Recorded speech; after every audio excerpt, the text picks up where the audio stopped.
Well, one of the major lies that's coming from this White House repeatedly is that the border is secure. We're going to have 2 million people cross this border for the first time ever. You're confident this border is secure? We have a secure border. Of course, that's a blatant lie. The border's wide open, and it's only getting worse by the day. Republican Congressman from Arizona, Andy Biggs, joins us now. Congressman, thanks so much for being with us tonight. Jen, good to be with you. Good to be with you. You know, one of the major challenges that you and your colleagues are facing, it's not only fixing this border crisis, but it's exposing it. Because, you know, thanks to the lies of this administration, a lot of people don't realize how much of a crisis this really is. You are dropping a documentary tomorrow that attempts to do just that. I'd like to play a clip of that for our audience, if I may. Watch. You bet. January 21st, 2021. Marked not only the beginning of the Biden administration, but also the beginning of the worst border crisis in American history.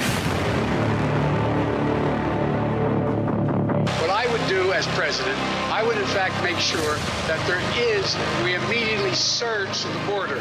All those people are seeking asylum. Today, virtually everything at the border is controlled by the cartels. America's opioid crisis shows no signs of abating. Wow. You know, Congressman, 30 years ago, you'd never see a congressman come out with a documentary about something like this. But today, I mean, you really have to come up with creative ways to expose the truth. Can you tell us about this documentary, Alien Invasion? Yeah, Jen, you're right. We want to get the message out, and the Democrats and the left, they don't even acknowledge that there's a problem at the border, much less the crisis that it is. You've had almost 5 million encounters at the border in 18 months of Joe Biden as the president. You've had 1 million people come in and they're gotaways. We don't know where they're going, what they're doing, and what their intentions are. You've had literally in Phoenix just last week, you had 1 million fentanyl pills seized. Of all the pills seized, DEA says 40% have at least 40% have a lethal dose of fentanyl. And we actually saw a late night host this week who's a lefty come out and tell jokes about fentanyl. The reality is 107,000 people died of opioid overdoses last year. Jen, this is a crisis of monumental proportions, and I'm leaving out stuff that we show in the documentary because we have to elevate the narrative so that people understand. And what we decided is, I take so many people down to the border. When they see what goes on down there, they change their view. As we said, let's just do a documentary video of it and get it out as much as we possibly can. Wow. And can't wait to see that tomorrow. Congressman, I was one of those lucky ones that got to go on one of those trips with you down to the border. But it was during a very different time when it comes to the U.S. border security. It was while Trump was in office. We looked at a number of sections and types of wall. We got some pictures up from that trip. We looked at gaps where more wall was to be added. We had lunch with ranchers who own these vast swaths of property on the border. We heard their stories. And so did the Trump administration. Work was being done. But that stopped under Joe Biden. The floodgates opened with his red carpet rollout, these promises of amnesty for illegals. I haven't been back to those parts of Arizona, to the Arizona border since our visit. We hear a lot about Texas. How has Arizona changed in terms of border security under Joe Biden? Well, one way to think about it, Jen, is if for the entire year of 2020, the fiscal year, only 9,000 border encounters in the entire Yuma sector, which is about 127 linear miles, and just hundreds and if not thousands of miles of area responsibility. In this fiscal year, which is ending this week, 340,000 encounters. Just think about that.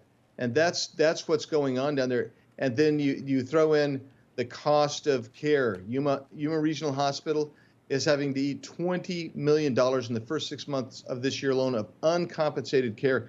And the stash houses. We used to know where a lot of the stash houses were in Phoenix. And when I talked to a law enforcement officer 2 weeks ago, he told me, Andy, there are literally more than 1,000 stash houses, perhaps several thousand. We don't even know where they all are anymore. We can't keep track. And we're overrun. And this administration basically takes the position that it's not an issue. That's not a problem. In fact, they encourage this.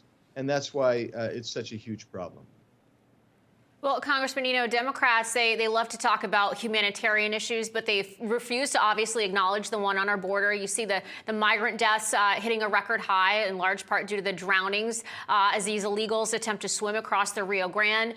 The fire department down there, they say that they're seeing a drowning nearly every day. I mean, more than 800 migrants have died border-wide in this fiscal year that ends this week. That's from drowning. Heat exhaustion, hunger. I mean, is this humanitarian crisis not dire enough for the Democrats to even acknowledge it?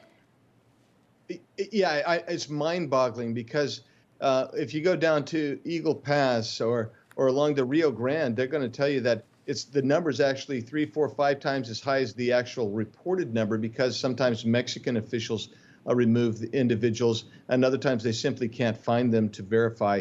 And then on the desert, I think the numbers in the like 400, 500, 600 people just die of dehydration and exposure in the desert. But again, those are bodies that we find. And so you got that. Then you have the sexual molestation and assaults of women and girls. It's something like between 65 and 80% of all women and girls who come across are sexually assaulted. And about 30 to 35% of men and boys are sexually assaulted. This type of stuff is outrageous, and somehow it gets ignored by the left, and it does. Congressman, we have to leave it there, but tell us where our viewers can go and watch your documentaries. On your Twitter, on your website, where do they go for that tomorrow? You can go to bigs.house.gov anytime after noon Eastern tomorrow, and you can connect to any of our social media, and you'll be able to watch this documentary. Thank you, Jen. All right, look forward to seeing that. Congressman Andy Biggs of the great state of Arizona, thank you. Thank you so much.